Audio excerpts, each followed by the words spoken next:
Top quality और consistent performance के लिए सिर्फ सिल्वर पंप नाम याद रखना।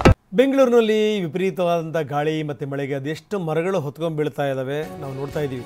ಯಾರ್ಯಾರ ತಲೆ ಮೇಲೆ ಬಿದ್ದಿವೆ, ಏನೇನಾಗಿದೆ ಅಂತ. ಮರದ ಕೊಂಬೆ ಬಿದ್ದು ಆ ಬೈಕ್ ಸವಾರ ಸಾವನ್ನಪ್ಪಿದ್ದಾನೆ. ಈಗ BBMP DCF ಸ್ವಾಮಿ ಅವರನ್ನ ವರ್ಗಾವಣೆ ಮಾಡಿದೆ BBMP.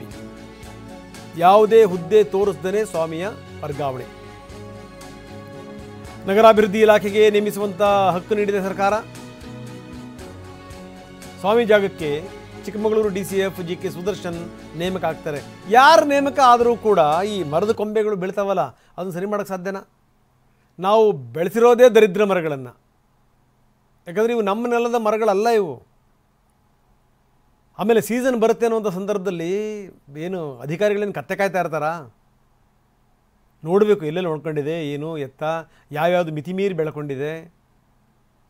ಕತ್ತರಿಸುವಂಥ ಕೆಲಸಗಳಾಗಬೇಕು ಒಂದಿಷ್ಟು ರಂಬೆ ಕೊಂಬೆಗಳನ್ನು.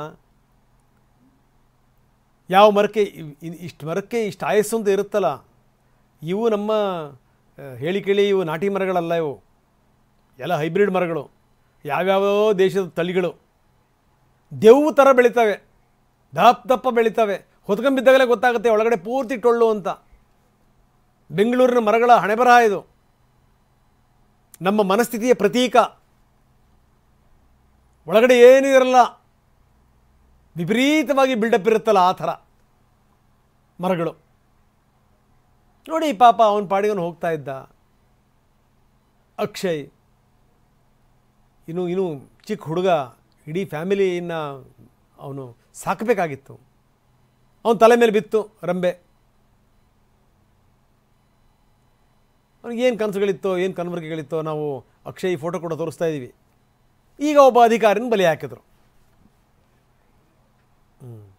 ನೋಡಿ ಕುಟುಂಬದವರು ಹೆಂಗೆ ಗೋಳಾಡ್ತಾ ಇದ್ದಾರೆ ಅಂತ. ಆ ಕುಟುಂಬದವ್ರು ಹೆಂಗೆ ಗೋಳಾಡ್ತಾ ಇದ್ದಾರೆ ನೋಡಿ. ಅವ್ರ ಕಷ್ಟ ಕೇಳೋರು ಯಾರು?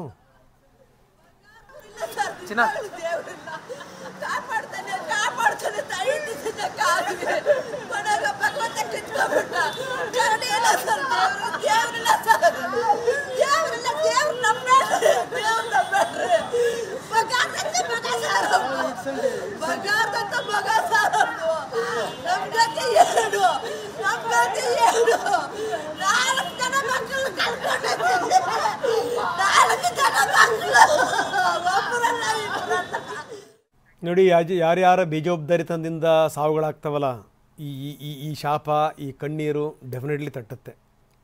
ತಮ್ಮ ಜವಾಬ್ದಾರಿಗಳನ್ನ ನೆಟ್ಟು ನಿಭಾಯಿಸಿಬಿಟ್ರೆ ಈ ರೀತಿ ಸಮಸ್ಯೆಗಳಾಗಲ್ಲ. ನಿಭಾಯಿಸದೇ ಇರೋದ್ರಿಂದಲೇ ಈ ರೀತಿ ಸಾವು ನೋವುಗಳು. ಇನ್ನಾದರೂ ಎಚ್ಚೆತ್ತುಕೊಳ್ಳಿ ಇಲಾಖೆಗಳು.